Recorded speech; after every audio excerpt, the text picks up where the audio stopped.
The soup is cold and the salad is hot. How is that even possible? What is up, wizards of YouTube? It's B-Ren here over at the Bazaar with another deck tech video for you guys today. Commander of the day, we have Dr. Eggman from that Secret Lair Sonic series. Dr. Eggman here is a 3/6 legendary human scientist with flying, and at the beginning of your end step, you get to draw a card. Then each opponent gets to face a villainous choice. That player can either discard a card, or I can put a construct, robot, or a vehicle card from my hand onto the battlefield. We're just going to go over what the deck all does, how we can win, and how we can knock the rings out of all of our opponents. With that being said, let's get into it.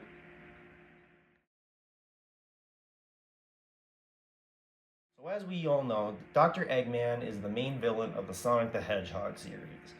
And just like the series, we'll be following his plans for world domination by cheating out our constructs, robots, and vehicle cards from our hand onto the battlefield.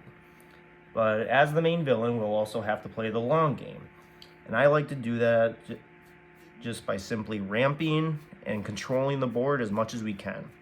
So with that, I like to run about 10 rocks. It's a ramp, and then we also have this Foundry Inspector, which helps makes our artifact spells cost 1 less. Same with Cloud Key, always choosing artifacts, making all of our spells cost 1 less. And then we also just want to do the best thing you can in Magic, and that's drawing a lot of cards. You can add almost any classic draw card spell. I mean, Faithless Looting, Romantic Rendezvous, Chart a Course, Rhystic Study, Impulse, Brainstorm, Phyrexian Arena. Any of those will really do the job. Some keyword draw card spells that I like to run are One with the Machine, because you get to draw cards equal to the highest converted mana cost of artifacts you control. And normally all of these artifacts that we're putting onto the battlefield are going to be very high CMC. Another one I like to do is Lady Octopus, Inspired Inventor from that new Spider-Man set. Just because whenever you draw your first or second card each turn, you get to put an Ingenuity counter. And simply just by tapping her, you get to put one of those artifact spells from your hand onto the battlefield for free. And because Eggman lets us draw a card at our end step, she'll be getting an Ingenuity counter at least once every turn, which really helps us out a lot.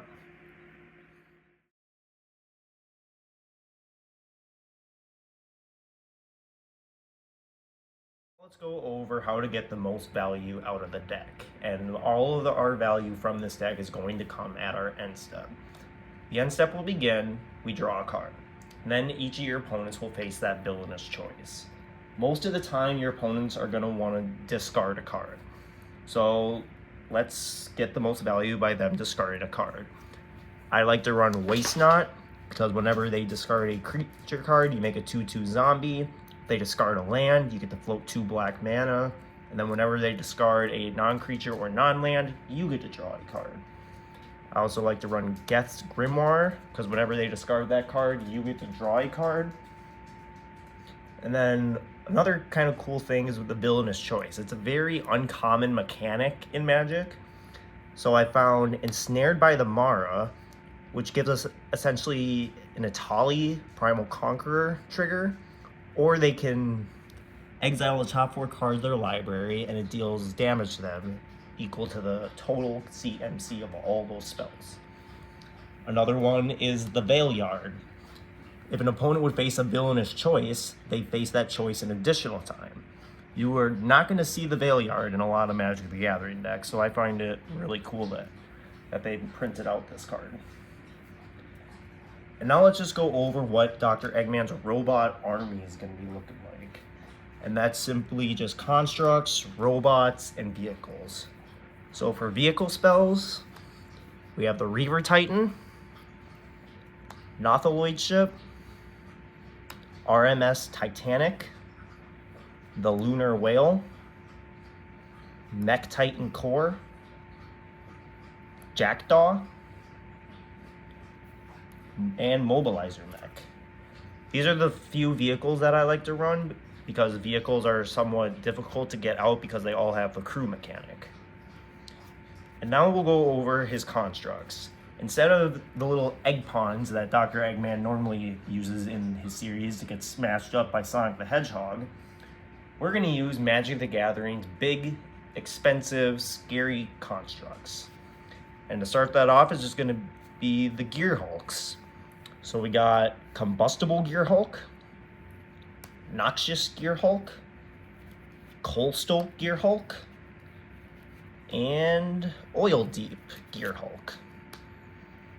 These are all the Gear Hulks. I think there's 6 of them in all of Magic, and they all do very scary things. Another few constructs I like to go with are Chaos Defiler, Barbed Servitor, Scavenge Brawler, Metalwork Colossus, Ruin Grinder, and Scrapyard Recombiner. And because your opponents are going to want to destroy these a lot of the time, I like to go with Trash for Treasure, which as additional cost, we sacrifice an artifact and return target artifact to the battlefield. Another few auto includes are going to be coming from the secret lair that when that Sonic series came out, they also had. So for that, we go with Knuckles the Echidna, Shadow the Hedgehog, Mer Battlesphere, or better known as the Egg Hammer, Tornado Sonic's Biplane, or better known as Weatherlight, and then we have Fabricate. These are all really good value engines. Shadow the Hedgehog and Knuckles are kind of just for the flavor, because Knuckles is kind of just fun, and when at the beginning of our upkeep, if we control 30 or more artifacts, we win the game. And Shadow is because we have so many artifacts, anytime we use them for mana, all of our spells will have split second and they won't be able to interact with us. Yeah, so that's kind of the whole game plan for this deck. It's a lot of offense, and we're going to be turning all these robots sideways to get at our opponents.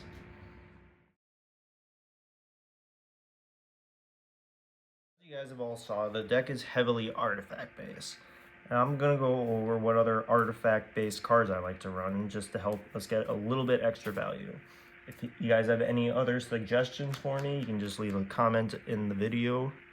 But we'll go with Mystic Forge, which lets us look at the top card of our library at any time and cast colorless spells from the top. Essentially, it's kind of like drawing a card, but you get to cheat off the top of your deck. We have Saheeli, Sun's Brilliance. For 2 mana, we can copy any of our artifacts. We got Sculpting Steel, another copy. Strionic Resonator, which helps us copy triggered ability. I like to use it on Dr. Eggman to get that extra villainous choice. We have Master Transmuter, so we can get an artifact that we don't need on the battlefield and swap it for another big construct or robot from our hand. We have Padim, Council of Innovation, because all of our artifacts are high CMC. At our upkeep, we'll be able to draw a card because we'll have the highest converted mana cost. Then we got some artifact-based board wipes like Desynchronization, which returns all non-land permanents that are not historic. And we have their name is Death, destroy all non-artifact creatures. And then just some random ones I like to include are the Swiftfoot Boots, Grasping Tentacles, and Ballad of the Black Flag. Again, if you guys have any other suggestions, please leave a comment in the video.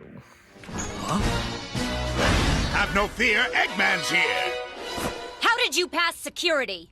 I pretended I was a bar of soap and gave them all the slip. And there you guys have it. That is my Dr. Robotnik deck, and I really do enjoy playing with this deck because it all depends on the choices of your opponents.